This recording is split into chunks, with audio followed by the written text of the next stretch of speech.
Olá, eu sou o professor Gustavo Batista. E eu, professor Gustavo Ferreira. E esse é o podcast O Fascinante Mundo do Sensoriamento Remoto. O maior podcast em língua portuguesa sobre sensoriamento remoto e geotecnologias. Do mundo. Olá, nós estamos começando mais um episódio do podcast O Fascinante Mundo do Sensoriamento Remoto. Episódio 197. E hoje a gente vai falar de processamento óptico, modelo linear de mistura espectral e detecção de mudanças.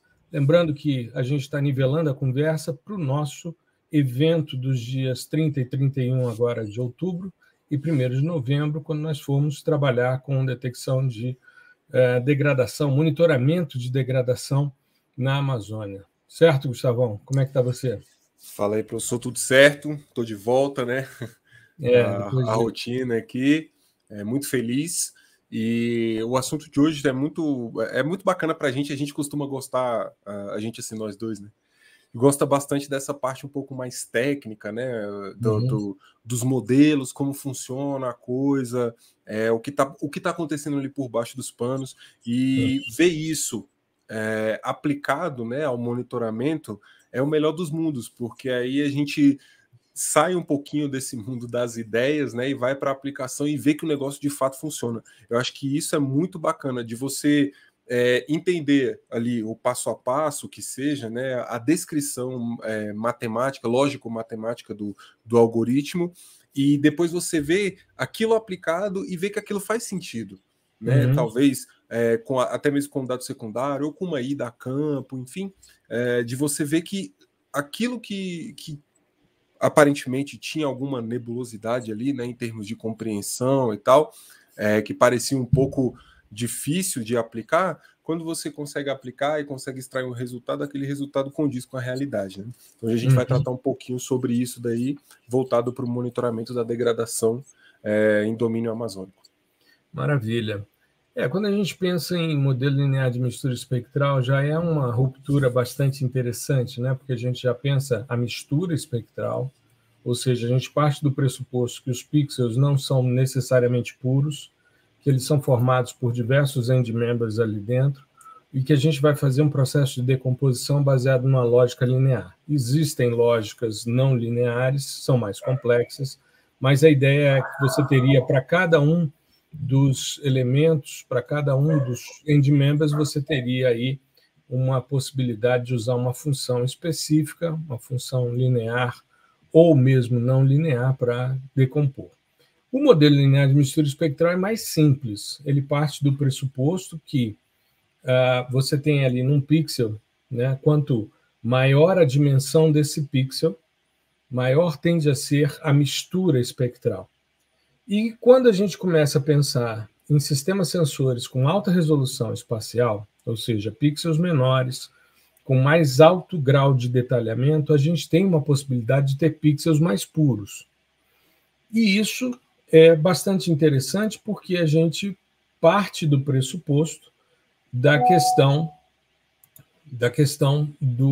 dessa composição, né, do que seria um pixel mistura, né, ou um pixel puro.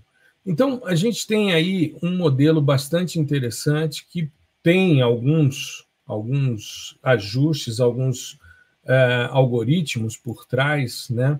A gente utiliza normalmente o Snap.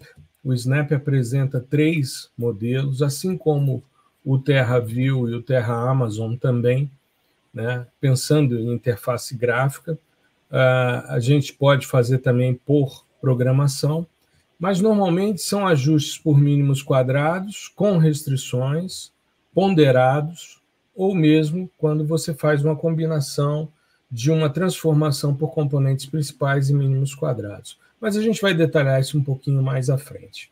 O importante é a gente entender que o modelo visa entender quantos % do pixel é formado, por exemplo, por água, sombra, vegetação, solo. Já que a gente está falando de um contexto amazônico, a gente vai trabalhar numa área de degradação, né, que parte de uma supressão de vegetação e uma conversão de uso. A gente vai falar disso também em detecção de mudanças, mas a ideia é a gente saber quanto a gente tem de cada uma dessas frações, ou seja, quantos % do pixel é formado por cada um dos end members, né, Gustavo? Sim, e é importante isso que, aliás, é importante falar que isso é com base nos end members, né? Então, se você passa uma referência ruim, essa decomposição vai ser feita com base nessa referência, né? Não é assim ao léu que o algoritmo vai fazer. Então, você tem que passar uma referência coesa, né, com aquele alvo que você está querendo decompor. Exato. Uma coisa legal, inclusive, que a gente fez, porque nós fizemos um estudo para verificar a diferença dos dados da Planet, né, com 8 bandas e com 4 bandas, no simpósio brasileiro, nós fizemos a escolha de pixels puros a partir de um algoritmo, o Pixel Purity Index, e aí a gente separa quais são os pixels que têm mais vezes estado nas extremidades do simplex, ou seja, quanto mais vezes um pixel foi considerado como puro nessa análise. Então, existe esse ponto que você tocou, eu acho que é fundamental, porque a escolha de uma referência ruim arruína todo o seu modelo. Sim. Me lembro, a gente já viu isso acontecer por mais de uma vez, o indivíduo pegar uma referência que não é de um alvo puro. Então, ele pega ali, por exemplo, uma vegetação, que ele parte do pressuposto que é vegetação, mas, de repente, ela é uma vegetação de gramínea, que tem uma resposta de solo, e o espectro acaba sendo um espectro misturado. E isso traz uma referência equivocada, né? Exato. E tem e assim, o funcionamento do algoritmo, ele até bem simples, claro, estou falando do linear, né? Que é a resolução de um sistema linear, igual aquele sistema que a gente fazia no ensino médio e tal, só que com essa questão de minimização, né? Matematicamente é um problema de minimização. Então você faz essa minimização por mínimos quadrados e resolve um sistema linear onde o meu vetor, né, de entrada, o meu input vai ser o pixel que eu estou tentando investigar e a minha matriz de coeficientes vai ser calculada com base nos meus end members. Então, por isso que é muito importante a gente selecionar end members puros, né, o mais puro possível dentro da sua cena ali, para a gente conseguir um resultado que seja assim factível, né, para a interpretação. E até mesmo, é claro, que isso envolve também o conhecimento do analista da área, né? O algoritmo não vai fazer as coisas sozinho, né? Então você tem que entender qual a área que você está trabalhando, até para a gente conseguir diferenciar essas nuances, por exemplo, de tipos de vegetação, áreas de transição. Área de transição, não só dentro dessa lógica aqui de minimização, mas também de classificação, são os grandes gargalos, assim, né? Que a gente é uma transição, você não sabe o que é o que, né? Ali ele vai te dar no caso da decomposição, ele vai te dar uma estimativa, aqui tem 50% disso, 30% disso e 20% daquilo. Mas é claro que isso é sempre com base no que você passou. Então, se a gente imaginar que uma cena vai ter que solo, água, vegetação e, não sei, talvez uma área urbana, que seja uma queimada, né, uma outra classe. E você só passa 3 end members, né? Você passa água, vegetação e solo, ele vai calcular com base nesses 3. Se tiver mais outras classes, né? Ele não vai diferenciar isso, porque ele só trabalha com aquilo que você passa, né? É bem parecido com a lógica da classificação supervisionada. Você tem que mostrar para ele as referências. Então, e isso pressupõe o conhecimento da área ali de estudo, né, do domínio que você está tentando estudar ali em termos de tipo de vegetação, de solo, enfim. E isso também isso é legal porque acaba conectando, né, todas as nossas áreas de estudo dentro das geotecnologias. E não necessariamente você precisa ter um conhecimento prévio da área, você pode fazer uma clusterização também, para ter, né, uma noção de como a sua imagem se organiza para você depois definir. Mas Claro, é necessário você compreender o que você tem ali e até mesmo o que você precisa, o que você quer separar. E aí entra um ponto que durante muito tempo, eu fiquei numa birra com o pessoal que desenvolvia o Terra Class, porque, aliás, o TerraView, né? Porque havia uma estruturação. Se a gente for pensar em termos de software livre, dentro do INPE, a gente teve a chegada dessa lógica de modelo linear de mistura espectral com o Yosio Shimabukuro. Ele fez o doutorado dele nessa área e ele traz essa compreensão da decomposição linear, né, para o modelo linear de mistura espectral. E depois, inclusive, ele escreveu um livro sobre o modelo linear de mistura espectral com o Flávio Ponzoni. Muito legal o livro, saiu pela Oficina de Texto, é um livrinho que eu recomendo a todos que deem uma olhada, é uma referência muito legal. E o Spring, então, tinha um modelo linear de mistura, tem um modelo linear de mistura espectral, só que hoje o Spring não é mais o foco de desenvolvimento dentro do INPE, tanto que eles não têm previsão mais de novas versões. Mas ele rodava bonitinho, seguindo todas as premissas e todas as restrições que o modelo pressupõe. E aí, quando veio o TerraView e o Terra Amazon também, né, porque eles utilizam essa lógica para a metodologia PRODES, e aí as premissas não eram cumpridas. E eu ficava aborrecido com isso, porque quando você entrava, você tinha que ter, no caso do TerraView, você tinha que ter um número de end members igual ao número de bandas. E era restrito a 3. E aí, se você for pensar na estruturação das premissas, a primeira premissa não é necessário utilizar todas as bandas disponíveis. Então, se você tem um conjunto com 11 bandas, com 200 bandas, você só vai usar aquilo que você achar que é necessário. Né? Em sistemas hiperespectrais, você pode utilizar e você vai usar normalmente feições e as bandas que estão próximas ali, você não vai usar tudo. E a outra premissa, e essa sim, ela era burlada no software até a última versão, depois eles corrigiram isso, eu acho que de tanta gente perturbar, mas era o seguinte: o número de espectros de referência, ou os end members, de pixels puros, será sempre menor que o número de bandas espectrais. Então, se você quer fazer uma análise de 3 end members, você precisa ter 4 bandas. Se você quer ampliar isso, você tem que ampliar o número de bandas, porque você vai ter que ter sempre os end members com um número menor que o de bandas. E existem 2 restrições. O valor das proporções devem ser não negativos. Então, eles variam de 0 a 1, que é o que você tem ali em termos de variação percentual. E o somatório das proporções deve ser igual a 1, ou seja, todas as estruturas e mais o erro, né, dessa decomposição, no seu somatório, dá um valor igual a 1, porque é justamente o percentual de cada fração na composição desse pixel. E aí a gente entra na questão dos métodos, né? Mínimos quadrados com restrição. É o método mais simples e rápido, e ele é aplicável quando o número de componentes é igual a 3 e 4 bandas, e a restrição 2 pode ou não ser aplicada. A restrição 2 é aquela questão do somatório ser igual a 1. Né?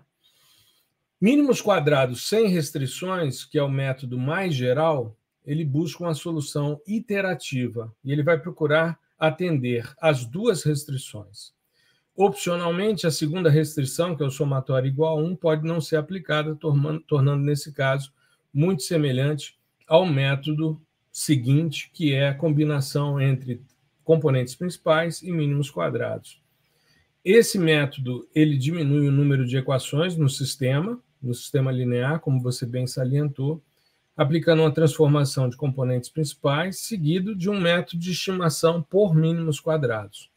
Ele tem uma vantagem de rapidez computacional quando o número de componentes difere de 3. No entanto, a restrição 2, que é o somatório igual a 1, não pode ser aplicada.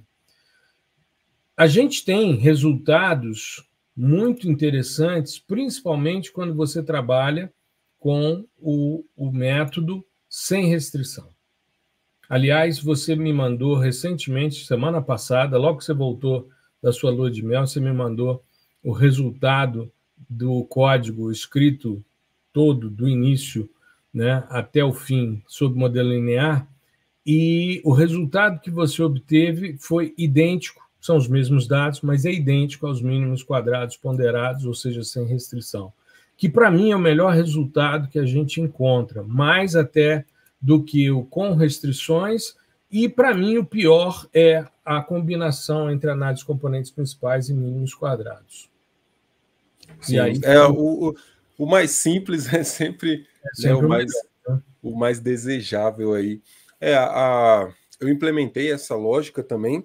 A única coisa que eu fiz, assim, por enquanto, né, foi de realocar os valores que eram negativos. Então, porque na resolução do sistema, ele traz alguns valores negativos, né?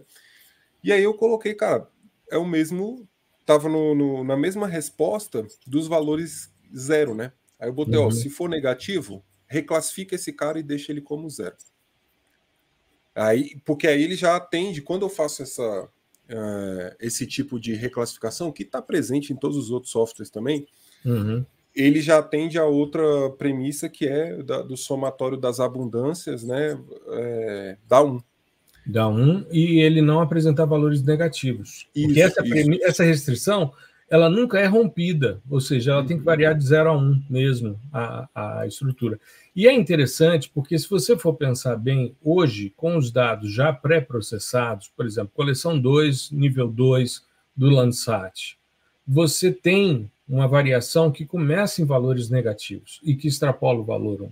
Então, é interessante, a gente vai sempre encontrar os not a numbers, os números negativos, e a gente precisa reclassificar isso, né, por uma... Os softwares fazem isso de forma escamoteada, a gente, né, faz isso de forma explícita, né? Isso. E e essa questão tende a crescer quando você usa um conjunto muito grande, né, de dados. Por exemplo, você pega uma imagem Planet que tem milhões e milhões de pixels, né? Então, algum ali ou vai estar faltando em alguma banda, isso é comum, perfeitamente normal, né? E aí ele entra na conta também. E aí, quando entra na conta, quando vai sair lá do outro lado, na resolução do sistema, acaba saindo o valor negativo e tal. Isso não quer dizer que está errado. Tanto que, o que eu fiz para fazer essa comparação, que eu até mandei a imagem para você, eu fiz com o Snap, né, com interface gráfica, aí gerei o resultado, salvei o resultado,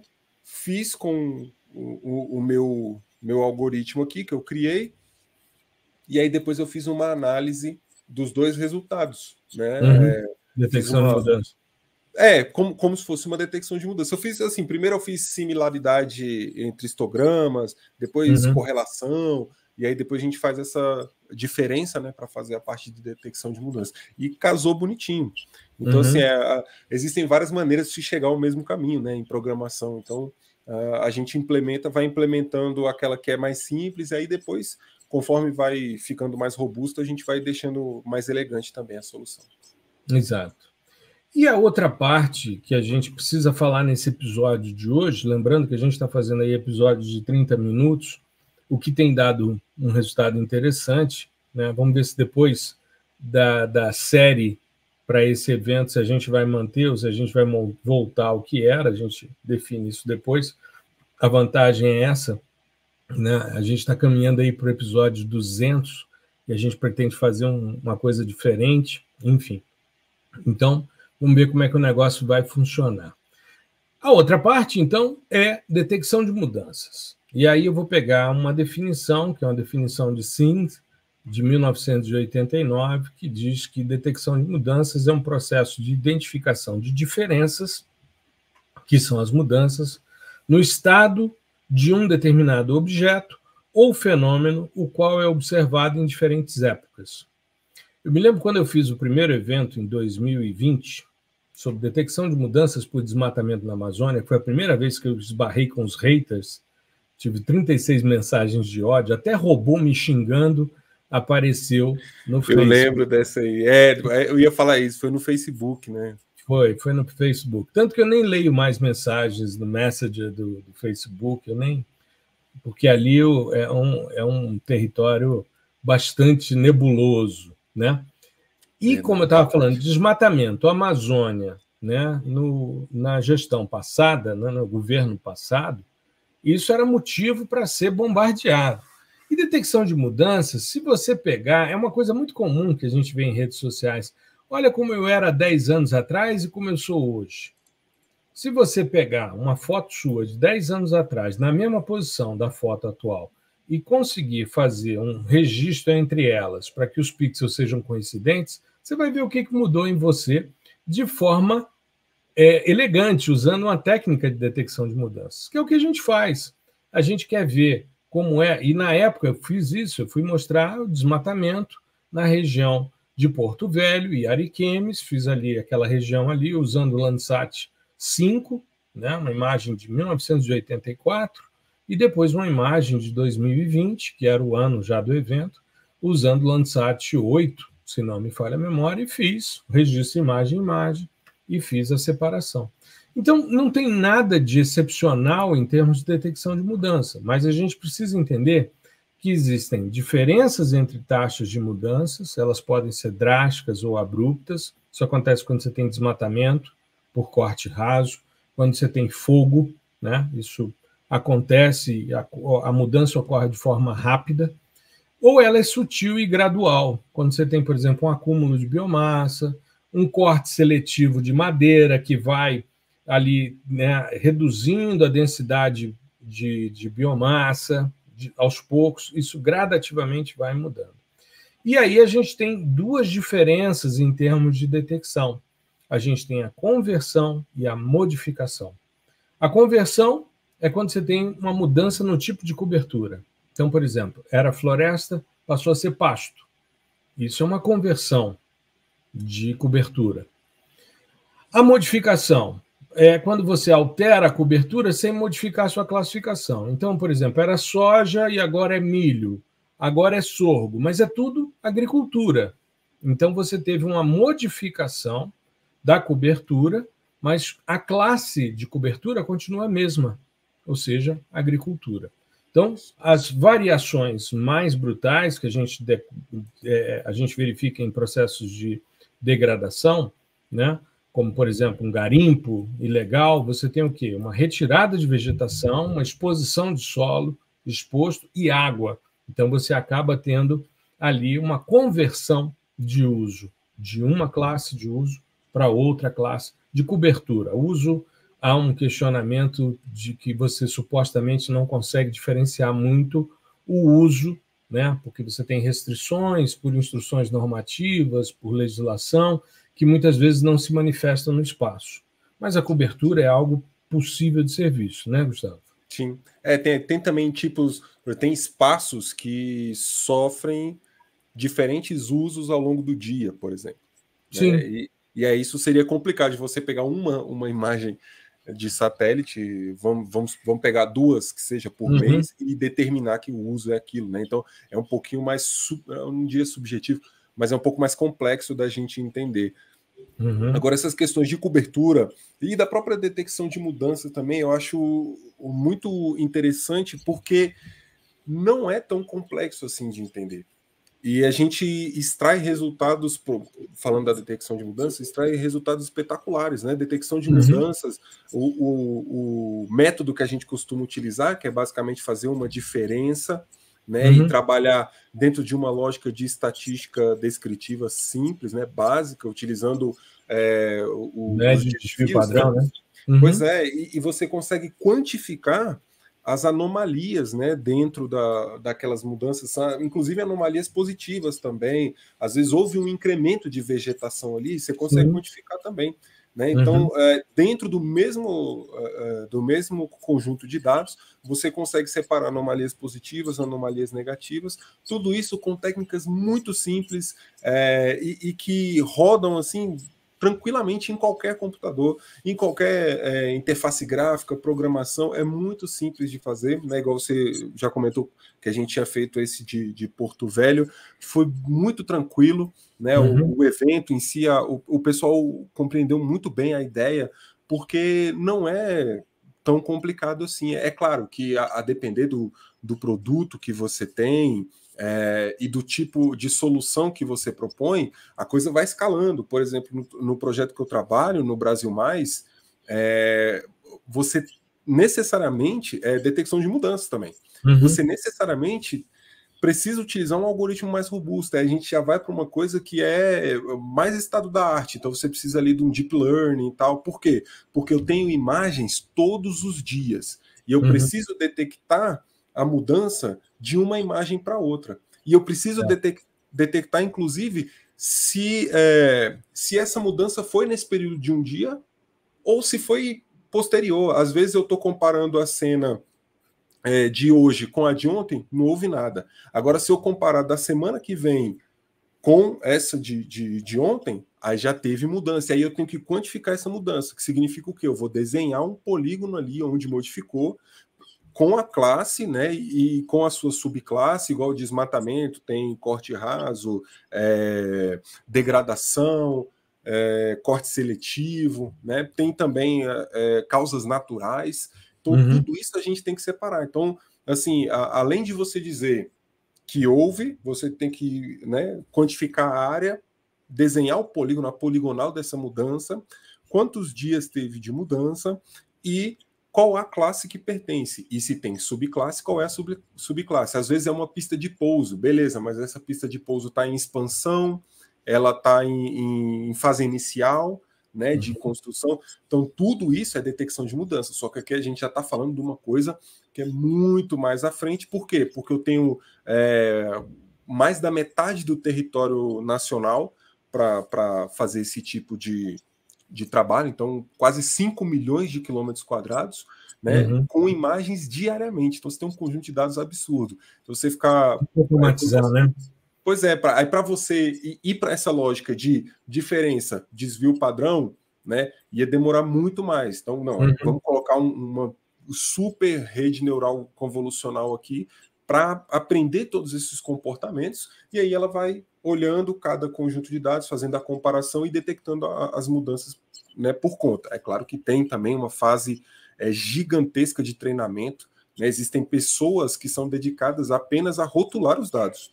O cara olha na imagem e fala, isso aqui é um garimpo, isso aqui é uma pista de pouso em crescimento, isso aqui é corte raso, né? Então tem um banco de treinamentos assim gigantesco, mas é detecção de mudança também. E isso é bacana. Você começa de um nível de entendimento e complexidade mais tranquilo, né? E aí você pode escalar isso a depender da sua aplicação e da solução que você quer implementar.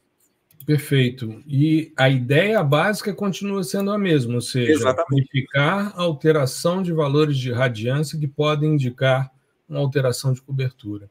Essa é a lógica, né? E é importante você selecionar bem as imagens, pré-processar direitinho os dados para ter confiança que essa variação de radiância indica realmente uma mudança e selecionar bem o método a ser empregado. Claro que para cada uma dessas 3 etapas você tem uma série de desafios a serem vencidos, mas isso a gente vê um pouquinho mais à frente para a gente poder avançar nesse sentido. Gustavão, eu queria aproveitar ainda que a gente está finalizando o nosso episódio e lembrar aqui, deixa eu pegar aqui o link. Cadê? Do nosso evento? Acho que é evento, né? Cadê? No Geosensor. Exato. Exato. Então, a gente... Deixa eu colocar aqui, girando aqui no nosso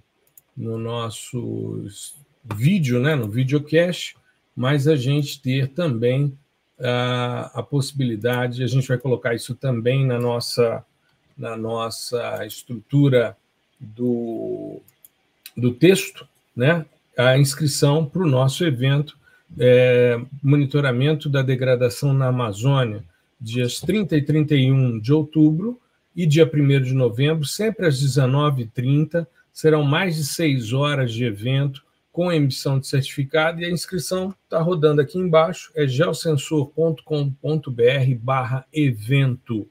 Então é só você entrar, se inscrever gratuitamente, e participar com a gente. No primeiro dia, a gente vai falar um pouquinho sobre teoria, vamos falar sobre dados ópticos e dados SAR. Depois nós vamos, no segundo dia, trabalhar com essa lógica de modelo linear de mistura espectral e detecção de mudanças. E na mesma área, no último dia, a gente trabalha com séries temporais, que será o tema do nosso próximo episódio, o episódio 198, em que nós vamos falar de processamento SAR, sobre séries temporais de dados GRD, de coeficiente de reto espalhamento sigma zero. Legal? Exatamente. Maravilha. Então é isso, moçada. Aguardo vocês, eu e Gustavão, aguardamos vocês no nosso evento, que vai ser muito legal. E também nós vamos abrir as inscrições para o PDI-SL, PDI-PAI e o PDI-SAR. Nossas 3 formações de processamento, específicas de processamento, elas serão lançadas nesse evento, né? E nós teremos aí um diferencial que será os valores, né, de Black November, que ainda não foram batidos, né? O martelo ainda não foi batido, mas isso não é responsabilidade nossa. Então, ainda bem, a gente cuida da parte técnica, né? O laboratório cuida da parte administrativa, mas vem aí com um incentivo por causa da Black November, esse evento aí, para pegar justamente o início de novembro. Nós vamos ficar aí com uma semana com os cursos abertos. Legal? Tá bom? Se cuide, meu querido. E a gente vai se falando aí para a gente ir se organizando para montar esse episódio aí. Agora que você está de volta aí dessa lua de mel em Cancún, cara, que isso, né? Né? Outro nível. Eu fiquei só acompanhando e assim, numa invejinha tranquila, né? Suave, mas vendo você se divertir foi muito legal. Que bom que você está de volta. Foi muito fera, foi muito bom, assim, nunca tinha ido, né, ao México e tal, muito bacana conhecer o pessoal, conhecer um pouco da cultura deles também, um calor absurdo, nunca senti um calor daquele na minha vida, mas, né, isso é relativo, porque um calor daquele é ruim quando você está em casa, você fazer agora, quando você está na beira da praia, é outra, né, outra vibe. Então foi muito legal, muito bacana, a gente aproveitou bastante, descansei também pra caramba, né? Eu não podia pegar uma cadeirinha dessas de praia aí que eu tava dormindo, igual vovó, com a boca aberta. Assim, ó. Eu podia andar o que for, vamos andando. Agora sentou ali na cadeirinha de praia com o sombreiro assim, né? Assim, em cima, já era. Aí, bom demais. Eu também sou assim, eu sou um cara muito bom também, assim, eu encosto e durmo. É isso aí. Eu sou bom para dormir, cara. Nossa. Bom demais. É isso então, meu querido. Vamos encerrar por aqui e semana que vem tem mais. Beleza? Um grande abraço a todos, tudo de bom. Tchau, tchau. Um abraço, pessoal. Até o próximo episódio.